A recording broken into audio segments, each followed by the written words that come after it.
जय हिंद। आज हम लोग देखेंगे कि हमारा अखंड भारत कहां से कहां तक था। जिसको हम लोग विश्व गुरु कहते थे वो आज विश्व गुरु क्यों नहीं बचा है। जी हाँ, कहने की बात नहीं है, हम लोग केवल मुंह से कहते हैं कि हमारा भारत विश्व गुरु है, बनके रहेगा। बट अगर पहले था तो अब क्यों नहीं है, कहां चला गया हमारा भारत इतना बड़ा जब था। हमारे आपको बताएं कि लगभग इसमें देखिएगा पाकिस्तान, अफगानिस्तान, भूटान, श्रीलंका, बांग्लादेश, म्यांमार, खाली आपको इतने पता होंगे। इसमें हमारे Malaysia, Philippines, Thailand, Laos, Cambodia, Vietnam, Brunei, जाने कितने देश आते थे और दिन पर दिन हमारा भारत टूटता चला गया। हमारे केवल एक आदमी ने भारत को बचा लिया, जो जिसमें भारत में आज हम लोग रह रहे हैं। केवल हमारे पटेल जी थे जिन्होंने हमको बचा लिया हमारे भारत को। नहीं, आज आपका भारत और छोटा होता और कंसाइजनेस में हम लोग होते और एकदम छोटे लोग बचे होते। तो ये चालू करते हैं हम वीडियो अपना। अब देखिएगा कि जब हमारे भारत निर्माण हुआ था तो उस समय आपकी जो लैंड थी हमारी और दो रूपों में बटी हुई थी। ऊपर वाले लैंड को हम लोगों ने कहा था अंगार लैंड और नीचे वाले को हम लोगों ने कहा था गोंडवाना लैंड। इन दोनों के बीच में आपका एक तेथिस सागर नाम का सागर भरा हुआ था। अब आपको ये बताएं हम कि जब हमारा सूर्य का तापमान दिन प्रतिदिन चलता गया, बढ़ता चला गया, जिस कारण से ये सागर सूख गया। अब जैसे जैसे ये सागर सूखा, मतलब इस पानी का वाष्पीकरण हुआ, तो वैसे वैसे दोनों पास में आ गए। अब जैसे जैसे सूखा होगा हमारा सूर्य का ताप, मतलब सूर्य ने ताप बढ़ाया होगा, सूखा होगा पानी, वैसे ये पास में आए होंगे। जब पास में आए होंगे तो गोंडवाना लैंड के पास हमारा भारत था। इसी को हम लोगों ने कहा था जम्बू द्वीप। जी हाँ, जो आपके पास में पड़ता, नीचे पड़ता था, इसको हम लोगों ने कहा था जम्बू द्वीप।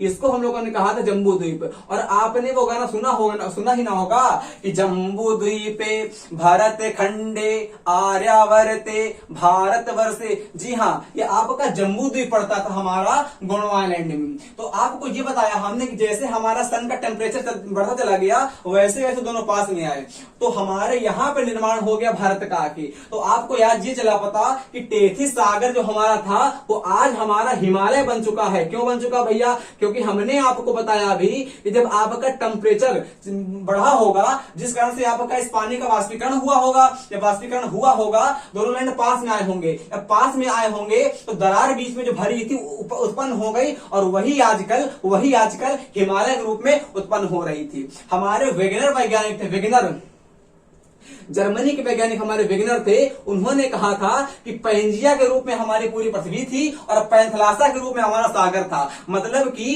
एक सागर हमारा भरा हुआ था। जब हमारा प्रारंभिक काल में सबसे मतलब पुरानी पूरी अगर लेते हैं हम लोग सबसे पहले की बात, तो इसको उन्होंने कहा था पैंथलासा सागर। इसको उन्होंने कहा था पैंथलासा। और जो इसके बीच में लैंड थी इसको उन्होंने कहा था पैंजिया कहा था। इसको उन्होंने कहा था पैंजिया कहा था, जो कि हमारा पूरे महाद्वीपों को पैंजिया कहा था। मतलब आज आपके 7 महाद्वीप हैं तो पूरे के पूरे महाद्वीप आपके एक लड्डू के समान थे। मानो आप लोग कोई लड्डू खा रहे हैं, उस लड्डू के 7 टुकड़े कर दो। जब 7 टुकड़े कर देंगे ना भैया, तो उसी को उन्होंने कहा था पैंजिया। जब 7 टुकड़ों को करने के बाद चिपका देंगे आके आपस में, तो हमारा हो जाएगा पैंजिया। और पैंजिया बराबर लड्डू। जब लड्डू को तोड़ देंगे तो वो हमारा हो जाएगा महाद्वीपों में हो जाएगा। तो बस यहीं से हमारा निर्माण होता है अंगार लैंड का और लैंड का गोंडवाना लैंड का। तो अलग अलग हो गया। अब जब अलग अलग हुआ तो भारत जब हमारा अलग अलग हुआ, जब हमारा भारत यहां से अलग हुआ होगा, तो जितने आपके नीचे के हमारे द्वीप थे, जितने आपके नीचे के हमारे छोटे छोटे लैंड थे, भारत के साथ सटके चले आए थे। मतलब कि जम्बू द्वीप था हमारा। और पूरे के पूरे जब आप लोगों ने देखा होगा मैप अफ्रीका का, हमारा दक्षिण अफ्रीका का, तो वहां पे मेडागास्कर के पास पड़ता है मोजाम्बिक। वहां से हमारा भारत अलग हुआ था और सट गया था आके यहाँ पे आपका सट गया था आके यूरेशियन प्लेट के साथ सट गया था आके। मतलब कि यहाँ पे आपके न जाने कितने हमारे पड़ते, तो सारे के सारे हमारे पार्ट थे। तो सारे के सारे हमारे पार्ट थे, तभी हमारा भारत अखंड भारत कहलाता था। आज आप देखते होंगे नाटो कंट्री को, नाटो कंट्री में लगभग हमारे 28 से 30 देश हैं। वो देश पूरे पूंजीवादी हैं। हम बात करते हैं अगर अखंड भारत की, तो अखंड भारत देखिएगा जरा, अफगानिस्तान, पाकिस्तान, भूटान, श्रीलंका, बांग्लादेश, म्यांमार, इसको हम लोग बर्मा कहते हैं, और Malaysia, Philippines, Thailand, Laos, Cambodia, Vietnam, Brunei, Nepal, न जाने कितने देश थे। अगर टकरी की बात कर लें तो ये आज आगे हुए हैं। हम लोग कब से आगे आगे थे। अगर आज हम लोग अखंड भारत होते तो इस चुट्टे को चुनौती दे देते और ये कुछ ना कर पाता। परंतु आज हमारी गलती रही, किसकी किसकी, हमारे कुछ मुगल आए हमारे, उनकी गलती रही, उनकी वजह से हमारा भारत दिन पर दिन चलता गया टूटता। हमारे अंग्रेज आए, उनकी वजह से चलता गया टूटता। हमारी भारतीय नेता आए, वो चुट्टे इतने बकलोल होते हैं, उनकी वजह से हमारा भारत आज जाने कितने सीमित क्षेत्र में रह गया। बट कुछ नेता हमारे इतने अच्छे होते हैं जिनकी वजह से हमारा भारत आज एक भारत कहलाता है और सम्मानजनक जीवन हम लोग व्यतीत करते हैं। आपने पढ़ा होगा हिस्ट्री, वहां पे पढ़ा होगा जब हमारा सेल्यूकस निकेटर आता है, सिकंदर का सेनापति, लड़ने किससे, चंद्रगुप्त से, तो उसकी पत्नी, उसकी बिटिया रहती है रेक्सोना, उसका नाम रहता है हेलेना, हार जाता है युद्ध में तो अपनी बेटी का विवाह कर देता है चंद्रगुप्त के साथ, और बेटी का विवाह तो करता ही करता है, बदले में 4 राज्य दे देता है। उनका नाम रहता है हमारा एरिया, जो समय उसको हम कहते थे एरिया, आज कहते हैं हेरात प्रांत, आराकोसिया, कंधार हमारा आज पड़ता है अफगानिस्तान में, जेड्रोसिया बलूचिस्तान पाकिस्तान, बलूचों का स्थान है वो, प्रेस्पेनिया काबुल में। ये आपके देखिएगा चंद्रगुप्त के दम पर ये हमारे भारत में शामिल हो चुके हैं, जो कि हमारा भारत अलग हो चुका था, चंद्रगुप्त ने शामिल कर लिए थे इन राज्यों को। परंतु फिर उसके बाद का हमारा काल आता है मुगलों का, मुगलों के द्वारा, उसके बाद हमारा काल आता है अंग्रेजों का, और दिन पर दिन हमारा भारत छोटा होता चला गया। अब सुनिए इसका मेन हमारा कारण क्या था। देखिएगा आप लोगों ने पढ़ी होगी 1857 की रिवॉल्यूशन, क्रांति पढ़ी होगी, आपने कहा बिल्कुल पढ़ी है। उसमें क्या हुआ था, उसमें यह हुआ था कि क्रांति तो हमारी चालू होती है केवल मेरठ से, क्रांति आपकी चालू होती है केवल मेरठ से, परंतु देखते ही देखते पूरे के पूरे उत्तर भारत में कहें और या ये कहें कि पूरे के पूरे भारत में वो फैल गई थी क्रांति। केवल एक छोटे से शहर से चालू होती है क्रांति मेरठ से, और पूरे के पूरे विश्व में, पूरे के पूरे हमारे भारत में फैल जाती है। तो अंग्रेजों को चल गया पता कि इतने बड़े भूराज पे हम पे शासन कर पाना संभव नहीं है। जितना बड़ा तब हम पे, जब हमारा अंग्रेज हम पे शासन करने आए न थे, हम पे अफगानिस्तान था हमारे पास, भाई ये लोग तो नहीं थे, हमारे पास अफगानिस्तान था, तब पाकिस्तान था हमारे पास, भूटान था हमारे पास, श्रीलंका हमारे पास था उस समय, बांग्लादेश हमारे पास था, म्यांमार हमारे पास था। तो जैसे ही ये चल गया पता कि हालांकि शांत करवा दी गई थी क्रांति, परंतु उस समय उनको चल गया पता कि भारत बहुत बड़ा प्रांत है और इस पे एक सेना के साथ हमको कर पाना संभव नहीं है। 1834 ईस्वी में 1834 में हमारा वहां की रानी हमारी विक्टोरिया थी, उन्होंने आदेश दे दिया कि जाए कोई आदमी यहां भारत में और जाके पता लगाए कि इसमें कंट्रोल कैसे करेंगे। तो कंट्रोल कैसे करेंगे, और 1876 में आपका आता है अल्फ्रेड डूरंड, 1876 में हमारा 1876 में अल्फ्रेड डूरंड आता है, जो कि हमारा एक आईएएस अधिकारी थे, जिसको हम लोग पहले आईसीएस अधिकारी ना कहते थे। ये आपका अल्फ्रेड डूरंड, ध्यान सुनिएगा मेरी बातें, इसको आप लोग कहते थे अल्फ्रेड डूरंट हमारा आता है। और इसने ये क्योंकि हमारा आईसीएस अधिकारी था, इसने एक सुझाव दिया।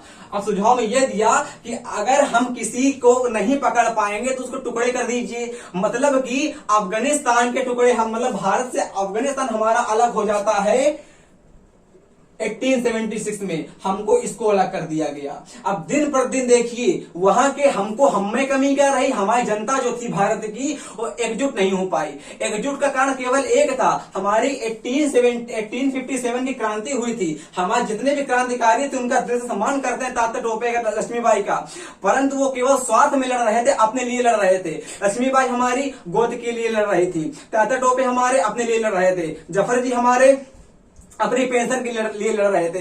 परंतु वो क्रांति आपकी एकजुट होती तो कतई हमारा अफगानिस्तान अलग ना हो पाता, ना आपका पाकिस्तान अलग हो पाता, मतलब ये आपके कोई प्रांत अलग ना हो पाते और सारे के सारे आज हमें शामिल होते और आज हमारा भारत विश्व गुरु होता। और आप देखेंगे कि पाकिस्तान हमारा अलग हो गया 1947 में। उसके बाद देखते हैं भूटान को 1905 में से कहेंगे 6 में अलग हो गया, भूटान अलग कर दिया गया। अब देखिएगा भूटान अलग कर दिया गया, हम पे हमारा अलग कर दिया गया। श्रीलंका को आपको अलग कर दिया गया, आपको 1835 में। 1935 में हमारा अधिनियम आता है जिसके द्वारा आपका श्रीलंका अलग कर दिया जाता है। लगभग हमारा 1976 में हमारा हमसे ये बांग्लादेश भी अलग हो जाता है। उसके बाद बात करते हैं 1935 की, जो कि हमको म्यांमार भी हमसे अलग हो जाता है। और दिन पर दिन हम देखते रहे, कुछ ना कर पाए, केवल देखते इस बात पे रहे। ये नहीं कह सकते हैं जितने हमारे अंग्रेज थे उससे लगभग 20 से 30 गुनी जनसंख्या हमारी भारत की थी। अगर चाहते तो धज्जियां उनकी उड़ा देते और भगा देते उन चोटों को, पर हम में इतनी कंसाइज, हम में इतनी बुद्धि, हमारी इतनी कंसाइजेस थी उस समय कि आगे नहीं बढ़ पाए। हरिश्चंद्र जी ने कहा था, भारतीय हरिश्चंद्र हमारे एक कवि हुए हैं भारतेंदु हरिश्चंद्र, उनको हम लोग कहते हैं भारत के इंदु। उन्होंने कहा था कि भारतीय लोग रेलगाड़ी के इंजन के तरीके होते हैं, जब तक एक इंजन नहीं बढ़ेगा तब तक हमारी पूरी रेलगाड़ी नहीं बढ़ती है। एकदम सटीक कहा गया था उनके द्वारा। और जब तक आपकी एक रेलगाड़ी नहीं बढ़ती है तब तक हमारे पूरे पूरे इंजन नहीं बढ़ते हैं। और अगर कोई रेलगाड़ी का इंजन बढ़ता भी है तो हमारे कुछ बकलोल लोग होते हैं समाज में, वो उसको टोकते हैं। हमारे गांधी जी जो हमारे इतने अच्छे नेता थे, और आज के जो हमारे अध्यापक होते हैं स्कूलों के, वो इनको जानते नहीं, इनकी इथिक्स को, और इनके बारे में उठपटांग कहते हैं। आप किसी की बात न सुनिए, अगर इनको पढ़ना है तो कोई किताब ना पढ़िए, किसी टीचर को ना पढ़िए, आप जाइए अहमदाबाद और वहां पे इनके साबरमती के जाइए आश्रम, और जो वहां पे इनकी पटकथाएं लिखी हुई है, जो वहां पे इनकी इथिक्स लिखी हुई है, जाके उनको पढ़िए, तब चलेगा पता कि हमारे गांधी जी कितने अच्छे नेता थे, ये चलेगा पता। नाथूराम गोडसे ने, उस बकलो महाराष्ट्र वाले ने, नाथूराम गोडसे हमारा महाराज का था, उसने इनकी हत्या कर दी।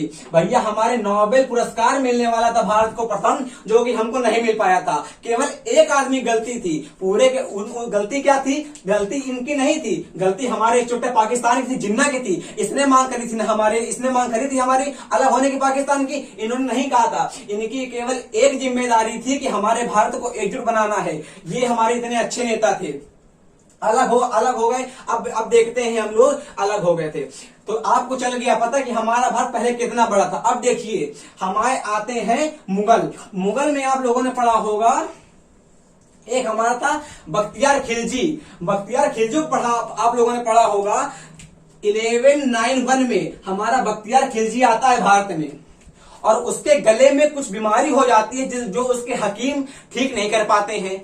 हमने क्या बताया आपको? हमने बताया आपको कि 1191 में हमारा एक बख्तियार खिलजी शासक था, है ना, वो हमारा आया था, हम पे आया था आक्रमण करने। तो नालंदा विश्वविद्यालय में उसने आक्रमण क्यों किया था? क्योंकि उसने आक्रमण किया था कि उसके गले में हमारा एक रोग हो गया था, जो कि उसके हकीम ठीक कर पा नहीं रहे थे। तो उसकी सेना को चला पता कि नालंदा हमारा विश्वविद्यालय पड़ता है बिहार में, यहाँ पे आपका बिहार पड़ता है ना। तो उस समय आपका बिहार को हम लोग कहते थे अवध प्रांत, है ना, अवध प्रांत कहते थे। तो यहाँ पे हमारा होता है नालंदा विश्वविद्यालय, जो कि उस समय दुनिया का विख्यात विश्वविद्यालय था हमारा। लगभग इसमें 12,000 बच्चे पढ़ते थे, और 3,000 आपके टीचर पढ़ाते थे, और लगभग से लगभग इसमें हमारी 12 से 14 लाख इसमें किताबें रही होंगी, और लगभग इसमें 300 से अधिक हमारे कमरे थे, है ना। और इसमें है ना इतने कमरे थे। और जब इसके गले में हमारा कुछ रोग होता है तो एक यहाँ के हमारे गुरु होते हैं, उनका नाम होता है राहुल भद्राचार्य, उसका इलाज करने गए। मतलब उनके अंदर कितनी श्रेष्ठता थी जो कि उसका इलाज करने गए। उसका इलाज उन्होंने कहता है हम तुमसे इलाज नहीं करवाएंगे। तो उन्होंने किया क्या? उन्होंने कुरान की किताब लेकर उसको दे दिया, जो कि उन्हीं के धर्म की होती है। उन्होंने कुरान की किताब लिया, उसको दे दिया, और उससे केवल ये कहा कि बेटा इसको पढ़ ले, इसको पढ़ने के बाद तुम ठीक हो जाओगे। उसने शर्त रखी कि अगर हम ठीक नहीं हुए तो हम आपको जिंदा दिलवा देंगे। तो कहते हैं हाँ भैया हम जिंदा चल जाएंगे। तो केवल 20 पन्ने पलटे था वो ऐसे करके, और 20 पन्नों के बाद ठीक हो गया था हमारा बख्तियार खिलजी। परंतु उसने जर्सी में आगे किया क्या कि हमारे पास इतनी इफिशियंसी क्यों नहीं है, हम मुस्लिम शासकों के पास इतनी इफिशियंसी क्यों नहीं है जितने कि हमारे इनके पास है, जितने कि हमारे भारतीयों के पास है, बौद्ध भिक्षुओं के पास है, और नालंदा विश्वविद्यालय के पास है। वो आता है और हमारे जला के ध्वस्त कर देता है नालंदा विश्वविद्यालय को। जाने लाखों हमारे बौद्ध भिक्षुक वहां रहते थे, उनको मरवा देता है, और जाने कितने हमारे बच्चे थे वहां पर जो शिक्षा ग्रहण करते थे उनको भगवाता है, मरवाता है। केवल इस मूर्ख की वजह से हमारा नालंदा विश्वविद्यालय जल के खाक हो गया। आज अगर ना जलवाता तो दुनिया की प्रख्यात यूनिवर्सिटी हमें होती। तो आप बात करते हैं हमारी कैम्ब्रिज विश्वविद्यालय की, लंदन में है हमारा, और ये बात करते हैं हमारा ऑक्सफोर्ड यूनिवर्सिटी की हमारे कुछ औकात न होती इसके सामने, नालंदा विश्वविद्यालय के सामने। वेन सांग जो कि हमारा चीन का राजदूत था, वह यहाँ पढ़ने आया था। जो आज बात करते हैं चीन की यूनिवर्सिटी की, यहाँ पढ़ने आए थे, वह वो लोग हम पे पढ़ने आते थे। यहाँ पे यूनान की बात करते हैं, पढ़ने आते थे यहाँ पे। आप बात करते हैं इंग्लैंड की, पढ़ने आते थे यहाँ पे। हमारा भारत विश्व गुरु था, इसीलिए ना विश्व गुरु था हमारा। पाकिस्तान की बात करते हैं, पाकिस्तान हमारा अब नालक भया है। पाकिस्तान में आपका पढ़ता है तक्षशिला विश्वविद्यालय, जहां के चाणक्य हमारे प्रोफेसर रहा करते थे। वो हमारे मतलब कितने अच्छे आदमी आपने को पढ़ा ना होगा, उनके इथिक्स चलेगा पता उनको पढ़ने से। तक्षशिला विश्वविद्यालय, हमारा भारत श्रेष्ठ था, श्रेष्ठ है, श्रेष्ठ रहेगा। अब देखिए, अंग्रेजों के द्वारा हमने बता दिया आपको कि 1857 की हमारी क्रांति होती है, और जान गए अंग्रेज कि इतने बड़े भूभाग में शासन कर पाना संभव नहीं है, तो इसके टुकड़े करे जाएं। इन बकलोलों ने अपने स्वार्थ में हमारे भारत के टुकड़े कर दिए। हमारी जनता मूक रही, कुछ ना कर पाए। भाई उस समय नेता को हम गलती नहीं दे सकते हैं, नेता क्यों नहीं, नेता को नहीं कह सकते हैं, पर जनता हमारी मूक रही। उस समय जनता हमारी विद्रोह कर देती तो कतई इनकी औकात न होती कि हमारा भारत को टुकड़े टुकड़े कर दें। हम बात करते हैं मुख्य जनता की, भारतीय नेता की। हमारी नेहरू जो गलती क्या हुई थी देखिएगा, 1935 में हमारा जो है ना बर्मा, जिसका नाम हमारा हुआ करता है म्यांमार, अलग हो गया। तो कोको द्वीप हमारा पड़ता है बगल में। आप लोगों ने देखा होगा अगर भारतीय मैप, तो यहां बगल में हमारा पड़ता है कोको द्वीप, जो कि म्यांमार ने नेहरू जी से मांगा और नेहरू जी ने अपने उदारवादी के रूप में उसको दे दिया। मतलब म्यांमार को हमारा कोको द्वीप दे दिया, नेहरू जी ने दे दिया। और आज उस मूर्ख राष्ट्र ने किया क्या है, उसको दे दिया है चीन को। चीन को लीज पे दे दिया है, हमारा कोको द्वीप पे दे दिया है, जो कि भारत के लिए खतरा बना हुआ है। देखिएगा, मतलब अगर हमारे नेहरू जी गलती ये ना करते तो आज एक हमारे भारत को दिक्कत ना होती, और विदेश नीति भारत की एकदम कतई ढाई होती और कोई दिक्कत ना होती। इनसे खाली एक हमारी गलती हो गई, जो कि हमारा इस म्यांमार को दे दिया गया कोको द्वीप, म्यांमार को दे दिया गया कोको द्वीप, और म्यांमार ने अपनी अनभिज्ञता में दे दिया चीन को, और चीन ने अपनी नेवी को वहां लगा दिया है आके। और भारत के हमारे उड़ीसा में जो कि हमारा परमाणु संयंत्र वहां पे है, वहां पे अधिकार, वहां पे हमारा नजर लगाया बैठा है चीन, इसलिए भारत को खतरा है। आप बात करते हैं श्रीलंका की, श्रीलंका की बात करते हैं तो 1935 में हमारा श्रीलंका हमारा अंग्रेजों ने अलग कर दिया। आप बात करते हैं तो चीन ने यहां पे हमारा, देखिए श्रीलंका यहां पड़ता है आपका, यहां पे हमारा पड़ता है हम्बनटोटा बंदरगाह। हम्बनटोटा हमारा बंदरगाह पड़ता है, जो कि श्रीलंका ने 200 सालों के लिए चीन को दे दिया लीज पे। अब चीन यहां पे आके बैठ गया है। अगर हमारे अंग्रेज इसको ना देते, हम भारत से अलग ना करते, तो हिस्सा होता भारत का। इसकी चुट्टे की औकात नहीं होती जो चीन को दे दे। और यहाँ पे चीन आके बैठा हुआ है और 200 सालों तक का अधिकार करे बैठा है चीन। अब देखिएगा, गलती केवल एक होती है और परिणाम हम लोग भुगतते हैं। गलती केवल एक लोग करते हैं, परिणाम भुगतता है पूरा परिवार। गलती केवल की थी इन लोगों ने, और परिणाम आज पूरा हमारा देश भुगत रहा है इन मूर्खों की वजह से। भाई ये हमारे उस समय उदारवादी थे, इनको हम नहीं कह सकते हैं। ये भी हमारे कतई जहर नेता, कतई अच्छे नेता थे, इनको हम नहीं कह सकते हैं। जब हमारा 1962 में हमारा युद्ध हुआ था चीन से, तो केवल इन्होंने, ये आप ब्लेम इनको मत लगाया करिए कि इनकी वजह से हम युद्ध हार गए चीन से, कतई नहीं। इनकी वजह से युद्ध नहीं हारे हैं। आप एक बार हमको बताइए, आप एकदम विख्यात आदमी, पढ़े लिखे हैं, तो आप सोचेंगे पढ़े लिखे के हिसाब से, बट जो मूर्ख आदमी है वो सोचेगा मूर्खता के हिसाब से। तो भैया ये वकील थे, ये पढ़ के आए थे इंग्लैंड से, ये भैया वकील थे, मेरे भैया ये वकील थे, और वकील हमारे पढ़ के आए थे इंग्लैंड से, पढ़ के आए थे। तो इनका दिमाग चलता था वकील के हिसाब से, जज के हिसाब से। ये सोचते थे हम किसी भी मुद्दे को जाके यूनो में हल करवा देंगे, बट यही इनकी गलती हो गई थी। इनको अपने इथिक्स प्यारी थी, देश प्रेम प्यारा था। हम देश प्रेम की बातें नहीं कर रहे हैं, बट इनके आगे इनकी इथिक्स आ गई थी। तो इन्होंने केवल बस ये कह दिया, जबकि पटेल जी ने हमारा कहा था कि आप भेजिए हमारे एयरफोर्स को, तो इन्होंने कह दिया, क्योंकि उस समय हमारे देश के पीएम होते थे 62 में, तो इन्होंने कह दिया नहीं, हम अगर भेज देते हैं एयरफोर्स को तो हमारा युद्ध हो जाएगा, खुला युद्ध हो जाएगा। हमारे एयरफोर्स नहीं गई, और चीन ने हमारे आप बात करते हैं हमारा कश्मीर की, यहां देखिए बता देते हैं हम लोग कश्मीर को आते हैं। चीन ने हमारे कब्जा लिया, कश्मीर को कब्जा लिया। गलती किसकी थी? एक आदमी की। कौन भुगत रहा परिणाम? पूरा भारत भुगत रहा, परिणाम भुगत रहा है। भुगत रहा है। केवल एक आदमी इतिहास में जहर पैदा हो गए हमने, उनको कहते हैं सरदार वल्लभ भाई पटेल। भैया आज जो आप भारत देख रहे हैं वो हमारा इतने बड़े टुकड़ों में होता, आप मम्मी आपकी वहां होती, पापा यहाँ होते, हम लोग यहाँ होते, कुछ ना कर पाते हम लोग। 582 रियासतों का इन्होंने एकीकरण करवा दिया था, तभी ना बनी है गुजरात में स्टैच्यू ऑफ यूनिटी, यूनाइट करवा दिया था, एकीकरण करवा दिया था पूरे राज्यों का इन्हें पटेल जी ने। और अगर ये ना होते तो कश्मीर आज हमारे पास ना होता, ये ना होते तो हैदराबाद हमारे पास ना होता, ये ना होते जूनागढ़ का गुजरात का जूनागढ़ हमारे पास ना होता। इनकी दम पे आज हमारा भारत अपने दम पे खड़ा है और आने वाले समय पे हमारा भारत विश्व गुरु बन पाएगा। कहा भी गया है कि मजहब नहीं सिखाता आपस में बैर रखना, हिंदू है हम, वतन है हिंदोस्ता हमारा। और कहा है त्रिपाठी जी ने कि सच्चा प्रेम वही है जिसकी तृप्त आत्म बलि पर हो निर्भर, और त्याग बिना निष्प्राण प्रेम है, करो प्रेम पर प्राण निछावर। देश प्रेम है पुण्य क्षेत्र है, अमर असीम त्याग से विस्तृत, अमरता के विकास इसमें मानवता होती है विकसित। तो भैया देश से प्यार करिए, अपने नेताओं की इथिक्स पढ़िए, क्या इनकी इथिक्स थी। ऐसे कत्तई मुंह जवानी अपनी मत करिए कि बच्चों को सिखा देते हैं टीचर स्कूल वाले कि गांधी जी मूर्ख थे। अब तुम मूर्ख हो गए भाई, ये मूर्ख थे, इनको पढ़ो तो तब पता चलेगा। जब तक किसी व्यक्ति को पढ़ो नहीं तब तक उसको कहो नहीं, पहले तोल लो फिर बोल लो। हमने जाने कितने लोगों को देखा कि इनको उठपटांग कहा करते हैं, कितनों को देखा कि इनको उठपटांग कहा करते हैं। जब तक किसी को पढ़ो नहीं, किसी के बहकावे में ना हो कि उस आदमी ने कह दिया तो ऐसा होगा, अबे अपना दिमाग ना खोलो, पढ़ो जाएगा कि हाँ इनके बारे में सही लिखा है गलत लिखा है। बट नहीं, जो पढ़ लेते हैं वो समाज में बताते नहीं है, वो समझते हम राजा हो गए, और जो नहीं पढ़ते हैं वो गरियाते हैं इनको। जब तक इनको पढ़ो नहीं तब तक इनको कहो नहीं, जब पढ़ लो तो अपने आप कहना बंद कर दोगे। हमारे वो नेता थे।